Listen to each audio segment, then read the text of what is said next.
This is Hannibal here from thehannibaltv.com, and via Skype we have former WCW Superstar and UFC Hall of Famer David Tank Abbott, who I guess has some stuff to get off of his mind. But the first thing I want to ask you, Tank, is about this upcoming fight, December 7th. It's going down in Texas for Combate Americas. Your old buddy Tito Ortiz is taking on Alberto Del Rio from WWE. Ortiz is 44 and Del Rio is 42. Yes, I guess you asked me before, did I think the fight was going to happen? And I said I doubt that very much so. But it seems that Campbell, McLaren, and them seem to pull it off, since it's just a daunting task to scrounge up a couple $1,000s to put on a pay-per-view show. But I guess they found it somewhere, and I guess Tito and this Del Rio guy are going to fight. I don't follow it too much. I like to watch Tito only for comedic value. Everything, his promos and some of his YouTube shows that he has, they're very comedic. I've never been able to keep it on for a whole show, but there's some gems in there that I find hysterical. But as far as the fight's going on, it looks like it goes on. I know Chael thought that it was going to be a work fight, Chael Sonnen, and it's probably true. I mean, anything could happen. It's not really like a big daunting task for Tito to beat this Del Rio guy. I don't understand why anybody would want to pay any money to watch that, other than him fighting him. I can tell you what's going to happen right now. You go out, shoot a double leg down, hold him on the ground like a little bitch, and try to drop some elbows on him, and that'll be the end of the fight. Other than that, since the beginning, I've known Tito, longer than I care to. And he's not really a fighter. I mean, he even says it in that 30 for 30 thing that they had on ESPN. I mean, he didn't like that. He hated that, by the way. Well, I mean, I could see why.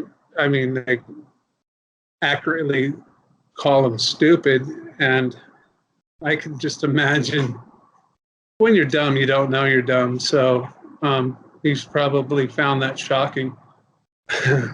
But it's basically the truth. I mean, Dana actually said, we pumped a bunch of money into him. I mean, you could make one of my old shoes look tough if you put enough money into it. So how hard is it to make Tito look tough? I mean, he basically says he's not a fighter. I mean, so he's masquerading around as a fighter. Trust me, I've lived around here forever. I've never, ever once heard of Tito Ortiz being in a street fight. In fact, quite the opposite. He would run from a street fight. And I've heard stories of that to be true, but they're just stories, and who cares anyways? But when you masquerade around as somebody else that you're not, obviously you're a con man, and you're working the people / wannabe fans who you portray yourself as not really being who you are. You're just ripping them off for the money, which is par for the course for Tito. He's not exactly the most upstanding citizen around town. At least he wasn't in the days when I knew him. You could say he was the scourge of society in a nefarious way. But I'm not here to throw dirt around him. If you want to believe Tito, believe his story. I mean, he'll probably sell you a bridge too, but he is what he is. Are you surprised that they're not putting it on television? Because people have said that it would probably get a good rating on TV just for interest, but as you mentioned, to actually get people to put their own money down to watch it is a lot more difficult than just tuning in if you already have the cable. Yeah, no, I'm completely outside of the box and ignorant on the fact of how they're going to put the fight on or what's going to go on. I mean, I've been to small time shows, nothing wrong with them, but you know, you would think it would be worthy of a Bellator or somebody like that to put it on, but I guess once you've dealt with Tito long enough, you kind of know what he's about, and you don't want to get in bed with somebody that's like that. I mean, that carries all the way through for his promos that he's shooting, like he's making a resume for the WWE, mimicking Hulk Hogan. It's very comical, and it's one thing about wrestling fans and wrestlers. They're intelligent people, and they could see right through people such as Tito as not being for real, as ironic as that sounds, but it's as a sense of you're being worked. You're not truly. I would be completely surprised, and I have been many, many times, if he was offered a contract from the WWE or any wrestling organization, knowing how smart they are and knowing the talent, people that book the talent know what to do with people. Tito, are you going to make him a heel? Are you going to make him a baby face? Either one, just to get up there, you have to have the personality and the intellect to get over and get yourself that position. But Tito obviously lacks that, and I would be absolutely surprised, but I've been surprised many, many times. You know, Tito almost has like a stick in himself that he plays a victim. Oh, poor me, I had a bad childhood. Well, guess what? Everybody has not a great childhood. It doesn't turn out and use that as a position. Poor me. Oh, my broken wing. That's not my fault. It's society's fault. And it's like, no, you are who you are just because it doesn't, you are who you are innately. You're not a product of your environment. And if you are, then that speaks volumes in itself. But don't keep going back to the well saying, oh, poor me, and this is the way I am because of, and I'm just a kid. I didn't mean to take that. I mean, could you imagine being on the road, going into the back, into the locker room? If he was on the tour with you, you'd have to go to Home Depot or something and get yourself a lock, because who's telling you? You know, if he was in the locker room, who's going through your bags? You know, he's Tito. He's gotten this far. You know, I feel sorry for, you know, the victims that he's left in his past.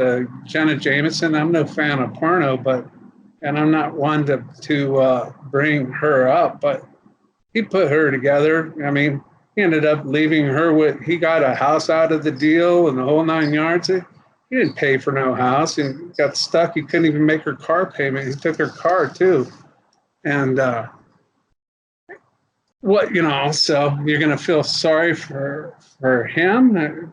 What about her? That all the stuff you took from her? And he, knowing the Tito I know, he went into that scheming the whole way, trying to go, what can I get from this poor little woman?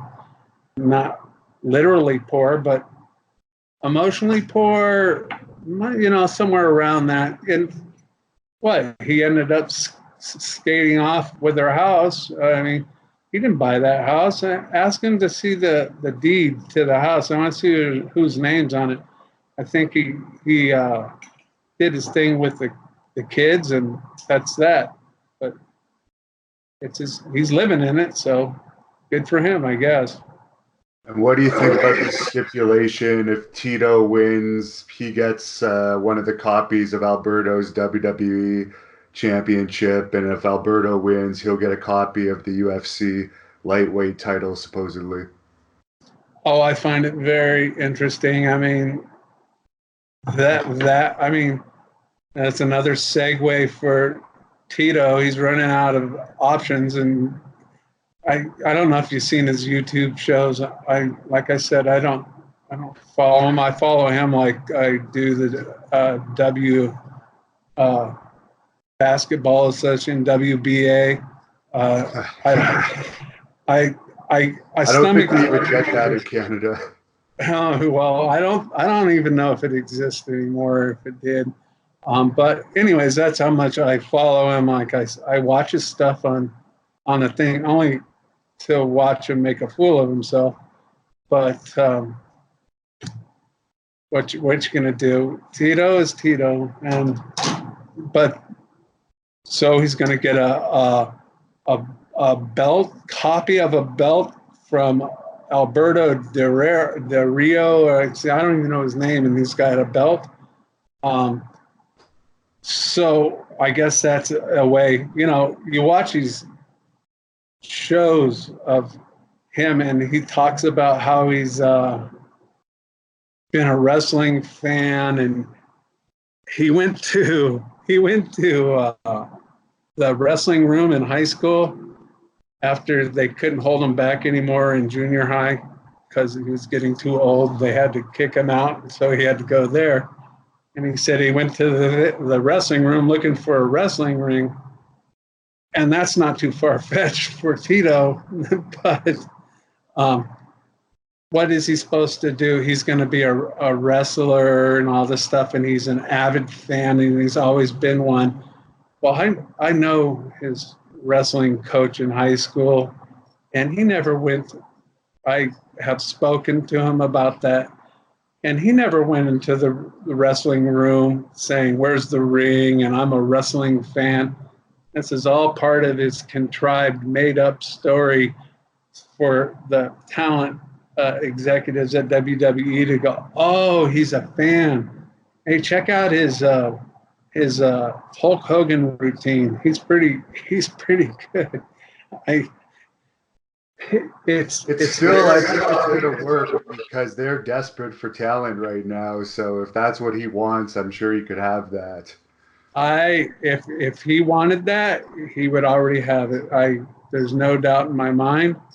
And I guess this is the biggest sniff that he can do, is to get a copy of a belt of a wrestling guy that I know very little about. Did you see the altercation in the cage that they had? Because I actually watched that, and it seemed like the announcer was trying to steal the spotlight from both of them. And I couldn't see you putting up with that if, like, the announcer was doing that with you in the ring. Well, you know who that is? Campbell McLaren. He's one of the stooges for Bob Meyerowitz, the original Dana White promoter, producer of the original Ultimate Fighting show, not mixed martial arts show.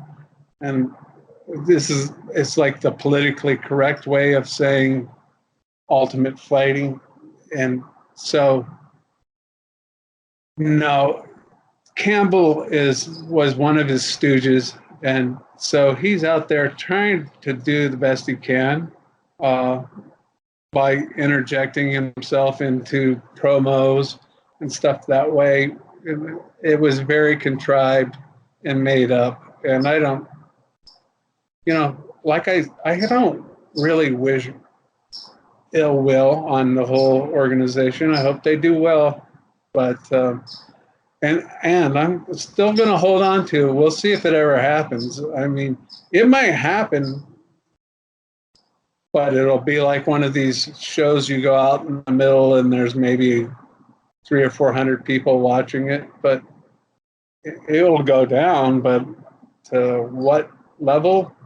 who knows? I wouldn't be holding my breath about it. Probably will be better in pay-per-view sales than Ken Shamrock's recent bare knuckle pay-per-view. According to Dave Meltzer, it had 300 buys, so I don't think that can really be. I don't. I think it might run right next to it, if not a close second. Any rate, but you know what? It makes. I don't have a dog in the race. It would make no difference to me if they had 300,000 buys. But I don't think a name like Tito pulls anymore. And the only reason why it did, and no disrespect to the people that lost to Tito, but they handpicked his fights. They needed to made. You watched the 30-30, and Dana White said we needed to build somebody, and we didn't have anybody. The only real fighter they had was that Chuck Liddell guy, and he might be a little challenged too, but he didn't. They didn't want to put their eggs in that basket for God knows what reason. There's all sorts of things we don't know about. So they chose Tito, and part of his con man scamming existence is probably Dana got conned by Tito, which isn't a surprise to me. I mean, I've often said, I go, how bright are you to want to have a boxing match with your heavyweight champion, and then it finally must have got back to him because he addressed it in that 30-30, I believe. I don't know if it was that show or not, but he said, he made it part of a contract to sign with us. Well, that's almost even worse. Negotiating something in a contract that doesn't really cost anything is business 101. Anyways, so if he signed a contract saying that he was going to fight Tito, and he had to do it, then why didn't he fight him? He's just covering his tracks for his decision making. And whatever, I'm sure it happens all the time, but that's just the tip of the iceberg with Dana. And so it is what it is. Ultimate fighting, or the politically correct term now, MMA, is it's almost like a snake oil salesman stuff. You have this quantity, or this idea that you can sell and make money off of. Just do this and you can become tough. When you're really a tough person and a tough guy, it's innate. It's inside of you. It comes out.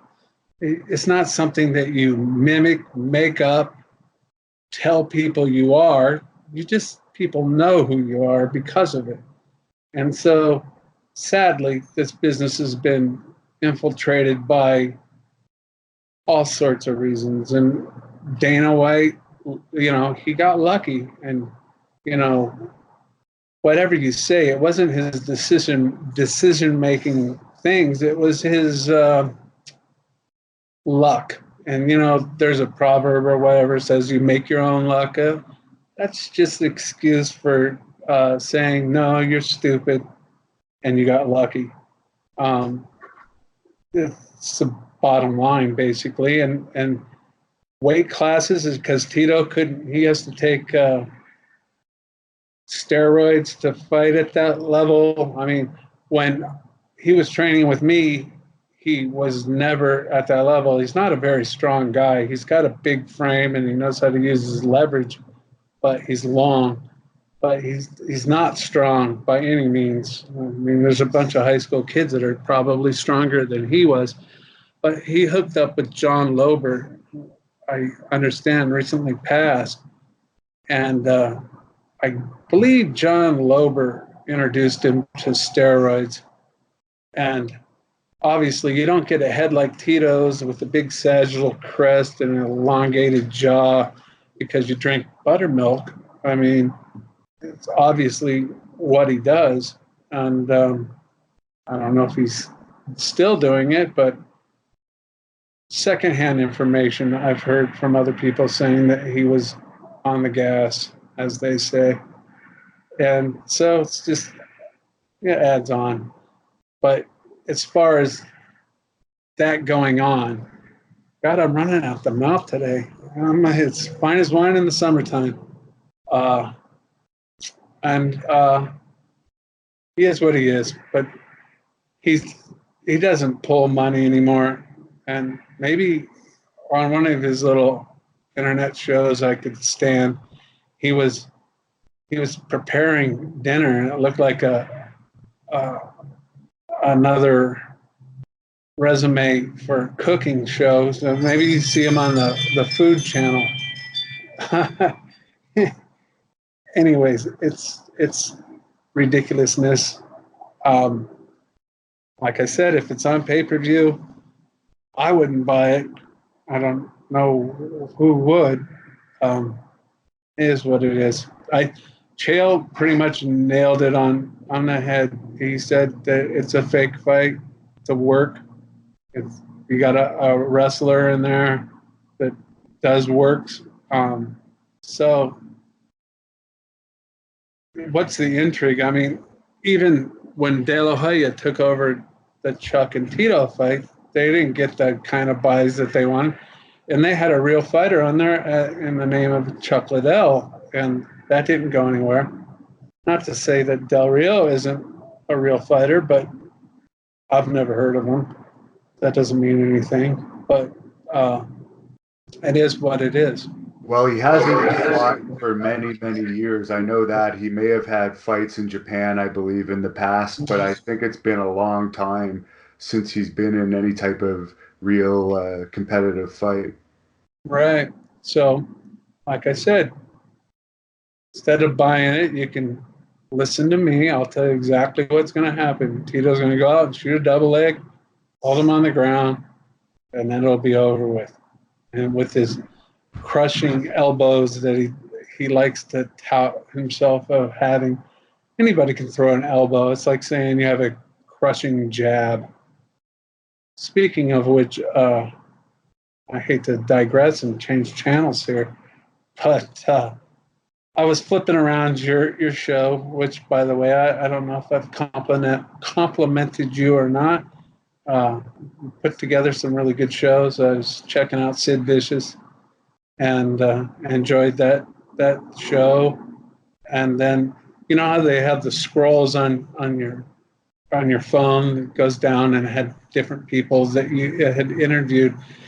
And there was a Don Frye interview on there, and he was in a hospital bed. And I thought you dug up some old archive tapes of me and when I sent him to the hospital back in the first time and the only time that we ever squared off. And he has his paradigm of things, and I have my paradigm things, and they don't really coincide. You know, he talks about what do you say?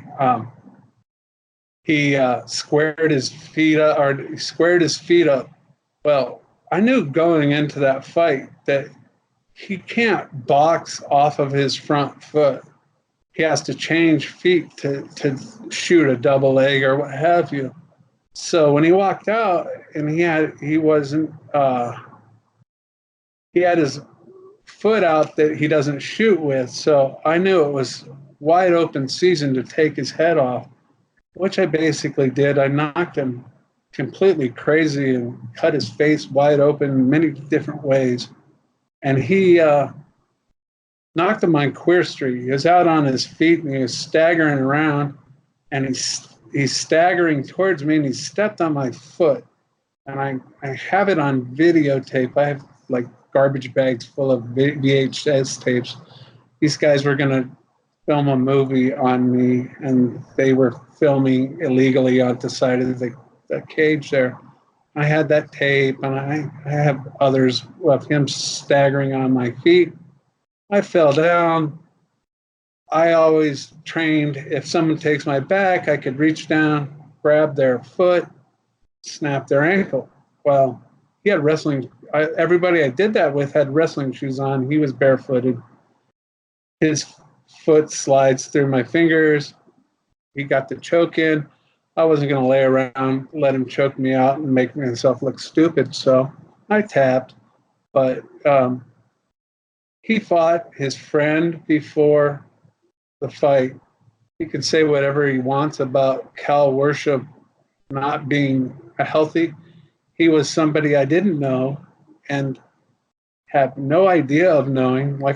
Back in the day, it was me against the whole show. Every other fighter was, oh, we got to take this Tank guy out. And so that goes down. And Cal Worsham, whatever, you saw what happened to him. I would have thrown him out of the cage, but I didn't want to start all over again once he cried like a little bitch and tried to get back in. So I just finished him off in the corner there. I didn't fight my friend. And anybody that fights their friend is not a real warrior in my book by any way, shape, or form.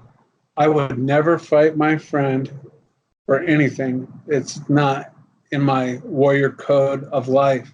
It's not something I would do. And so for you to go out there and fight your friend or your training partner, that right there, it should be a disqualification, but a disqualification from ever being thought of as a warrior, period. You're a cheater, you're everything else. You're like Lance Armstrong. You're not real. You're not a real bicyclist. You're a blood doping cheater. And so he fought his friend, and then he goes in there and chokes me out. I tapped. I'll give him the W. I don't care. It's not about winning or losing. It's about your integrity. And I'll give him the win. But he didn't kick my ass. And he said, "Get over it, Tank. I kicked your ass." I've never been on it. First place, I never cared. And secondly, I often over the years have had people come up to me and say they've ran into Don Frye. And the first question I asked them was, what was it like to fight Tank Abbott? Man, that guy was an animal. He just tore your head off. Not one time in my life has anybody said that what was it like to fight Don Frye? It's never, ever been brought up to me at all. So in a little poetic justice, I guess I get a little smile on my face. The next time you see Don Frye, ask him, what was it like to get your ass kicked by Tank Abbott? Because no one's ever asked me about Don Frye, and I don't care. And also think that I would never fight my friend. Anybody that has, Oleg Tektarov did the same thing. Cheaters. I think he was in the hospital for a back issue, and I talked to Dan Severn the other day. I guess he's back in again for another back issue. So I don't know when I'll see him again, but I will be in Phoenix in March. So if I talk to him then, hopefully it won't be in a hospital bed this time, and I'll ask him for you. Well, when he went to the hospital after the fight we had, he finally made his way back to the hotel, and we were up in the cocktail partying. He staggered over to my friend. He thought he was me, and he was telling him, "Man, that was one hell of a fight, man. You're an animal." The whole 9 yards. And my friend goes, "Who do you think you're talking to?" And he goes, "Tank, man." And he goes, "No, that's Tank right there." And he pointed to me. And he's like, "Oh, man." And he staggered off. And he also said something also that he brought up, that it was a gimmick that I get off the bar stool and fight. That it's not a gimmick, Dan. You just because you can't comprehend or understand that it doesn't take me weeks to train to fight. I train all the time. I'll fight at the drop of a hat. And so I was the only one. That's a little bit about my record. I would never say, "Oh, I'm hurt. I need more time to train." In my corner. He wasn't the best boxing trainer I've ever been with.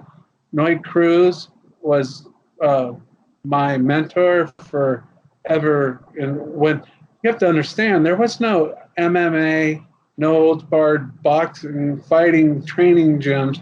I went from wrestling from 9 years old to wrestling with world-class wrestlers. And when that was done, I went to the boxing gym. I spent 5 years in the boxing gym, boxing, getting my face punched in. I took many wrestlers to the boxing gym. They go one time, get punched, eat a few punches, and leave and never come back. I stuck around for 5 years, and I did my thing. So, no, it wasn't Jesse Reed training me. And yes, I bench over 600 pounds. 600 pounds natural my whole life. I'm a freak of nature. I got to quit blowing my own horn.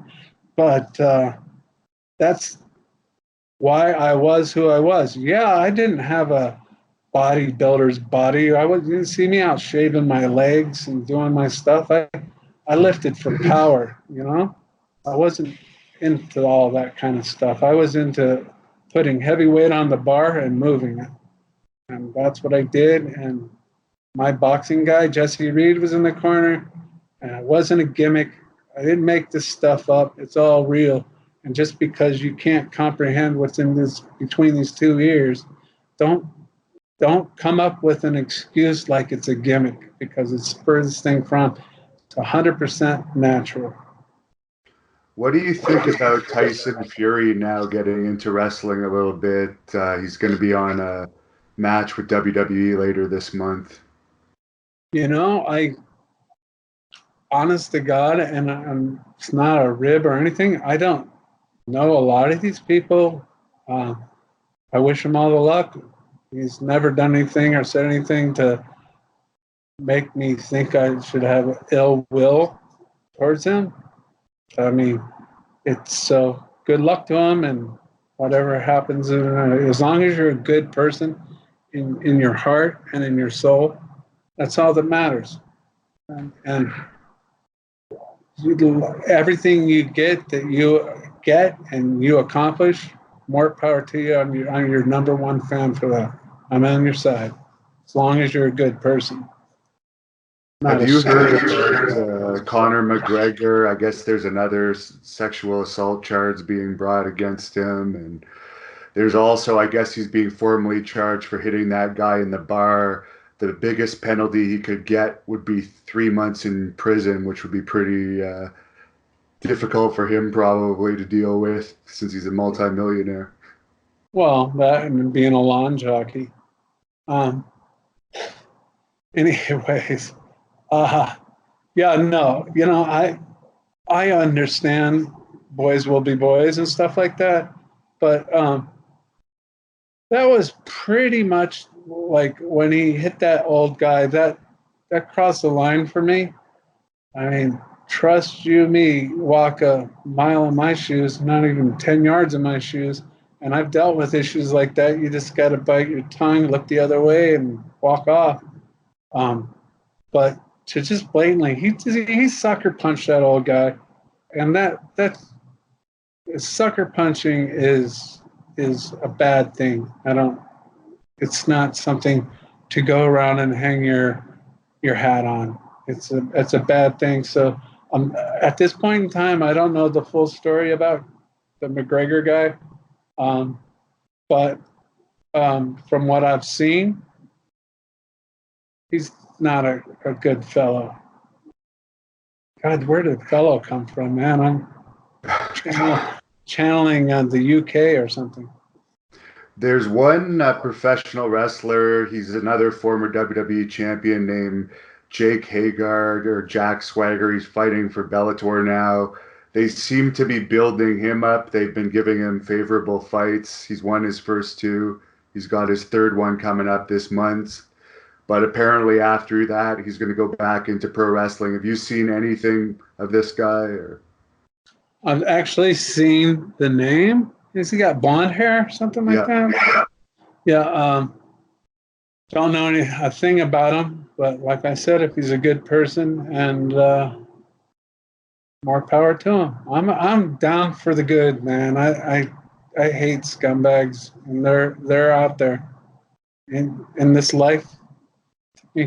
Not quite 54 years of it, but you realize that there's good people in this world, and I'm a sucker for that. I always had faith that people could be good and they could change their ways, but there's something innate about some people that you can't help. They're beyond help. They're not good people. They're liars, cheats, and thieves, and everything else. And how's your own training going? I've seen some of the clips from Instagram. Is it improved since the last time? Yeah, I'm kind of took a break from shooting them, but I'm still out there in the gym. I had some little minor things compared to the stuff I've been through that I've gotten all buttoned up, and I'm going to start pushing it harder and harder and harder, just striving to get back to normal, or even, half normal for me is usually more than most people. So I could just get past the halfway part, I'll be all right. Like I said, I feel good. I'm fine as wine in the summertime. I to an older guy named Chuck Robeson. Rest in peace, Chuck. If you can get over that hump, could you see yourself having maybe pro wrestling matches against maybe a Mark Coleman or a Dan Severn type in the next few years? Well, I could do a match, sure, but physically I should be up and running pretty good in the next beginning of the next year, and those guys I would not. Whatever. I like Mark Coleman. Dan Severn, he's an all right guy. He's innocuous. He's not somebody that he's right up there with the WBA. I don't really follow him. I can't see wrestling with those guys. Not something that entertains my thought. I mean, I don't know. Then again, I marched to a different drummer, but I couldn't see Dan or Mark rolling around with either one of those guys. It'd almost be kind of weird in the sense that of the fact that it would be almost like a under the auspices of a real fight, like a shoot fight, and to go into doing something with a work with those guys. Nah, I don't think so. I could see doing some stuff wrestling wise. Sure, I love this. I love the sport. I love everything about it. And they're cool people, and it's a fun experience. And I could see you getting independent wrestling bookings if you can get back to the point where you can go for like a short match. I can see people wanting to book you for that type of appearance. Sure. I could do that. And, I could do. Like I said, man. I'm coming back. I only because it's a not only, but it's something about me. I have to get back to being like close to 100% of what I used to be. So, and I'm not shy of hard work. So I get out there. I'm in the gym just about every day. So, and I think I'm going to do some air squats after I get off this little interview here. And when it's Sunday, beautiful out, sitting in the backyard, doing my thing. Yeah, lucky you're not in Canada where it's already getting pretty cold, but I think I might be out that way in January again. So if I am, I'll Give try me a call. and maybe get some footage of you in the gym. Yeah, sure. We could Go out Or and you have can some beat me up lunch. in the, we can do some sparring. You could beat me up at your gym. Oh, I don't know about that. I would just beat on you. I'd beat No, on you you a were little bit, and good. then go, I've been practicing some of the tips you told me last time, actually. all I'm right. doing more of the interviews than fighting these days because it makes me Oh, more sure. money. But Absolutely. still That, try and stay sharp because you never know when you could be in an attack situation. yeah. Well, when I got out of the hospital, I was like in my head thinking, I'm 100%, man. Anything goes. And then you go to step off the curb and you go, oh, I got a long way to go. So I'll get there, though. There's no doubt in my mind. I'll be back. If And you didn't know what happened to me, you wouldn't know. last time we were talking a bit about your book. You're again reworking, I think, a second book, but your book is on Amazon. We'll put the link in this video. You have any updates on that? The second Yeah, version? the second book is literally like 99% done. Um, there's just some tweaks that have to be done so you can get it past the editors on Amazon. It's been submitted and they say, no, you got to polish it just a little bit more. So my editor, Todd Hester's out there working away at it. And I'm actually on the third book, which is, second book is Street Warrior. And then the third book is Cage Fighter. And I'm actually working on that, editing that.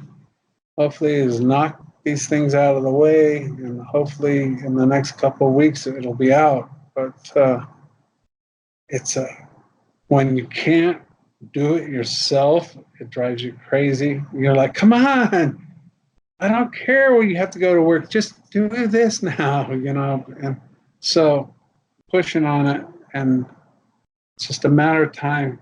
One thing I learned in the hospital is patience. I'm used to always, I need it now, and I got the means to get it now, and now I just sit back and when it happens, it happens. But I'm definitely, just like I'm training, and I'm definitely on editing this book and pushing it and making it get out. And it's a hard process. And so here I sit. I was thinking about with my double legs, shooting my double legs.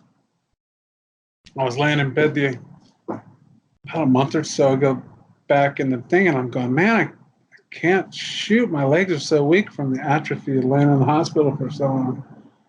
I go, how do I strengthen them? So I went and got a closet pole from Home Depot. And I have two guys hold the closet pole on each end. And I just hold it with one hand in the middle and I shoot across the mat. And I'm thinking of videoing that so you can see me shooting. But I get some nice, good shots in. And slowly but surely, man, I'll figure it out and I'll find a way to get it done. That's what I'm doing. That's what I'm doing with my book and my body and everything else. And you're posting those videos on your Instagram account, which I think is Tank Abbott. Yes. Is that right? Tank.Abbott coming Tank from my brain. Twitter is at Tank Podcast, right? Yeah, Tank Podcast. Okay, don't worry about it. See, my brain's talking for me over here. She says hi. Yeah, that's your wife. She should pop in and say hi because here, come over here. She's sitting on this side. Here, come sit me on the chair. No, go. Come on. No, I'll turn this thing around if you don't. Come over here. Say hi to Devin. Come on. Just say hi. All right, for 1 second. Oh, 1 second. Hello. How's it going? I'm good. How are you, Devin? Very good. Good, good. Well, brought me again. I think Tank's fans will be happy to see you. Oh, hello, everyone. Thank you. And And just so people we'll know, see one you in comment that we January. had during your interview was a lot of fans were commenting, why did you keep looking to your right? Well, your whole family was at the bar watching you is why. It's not, you didn't have a Twitch or anything like that. No, he was just looking at all of us, right? And the wedding was coming up a couple days afterwards. So there was a lot of people. There was a lot of people in the house at that time. I seen the things. I was not looking too healthy then. I was more Skeletor at that time. I still needed a kidney at that time. Wow. Yeah. Time flies when you're dying. He's come a long way. Well, it's been less than a year, and it's amazing how much better you look now than less than a year ago. Yeah, I was Skeletor. And it went away that fast also. Thank you, modern medicine. Well, I'm glad to hear you're recovering. I hope it continues. And thanks for checking in with us. I'll try and get that message to Tito because his people said he's going to do an interview with me before the fight. So I'll try and ask him if he's seen any of your videos when I see him. Oh, he won't say anything. What did I say? He was a liar, a cheat, and a thief. None of those people will be honest with you. But anyways, what else? I forget. Get down. Oh, yeah, I was going to go on a whole nother diatribe of a bunch of stuff. No. There was something else I was going to say, but it doesn't matter. It's all gone. Well, it's easy enough to do these, so if you have something else that comes to you, just let me know. Oh, yeah, sure. Oh, that's what it was. It was Tito's people. And, my entourage sitting around here, they need tons of things to do. Sally and those are my people.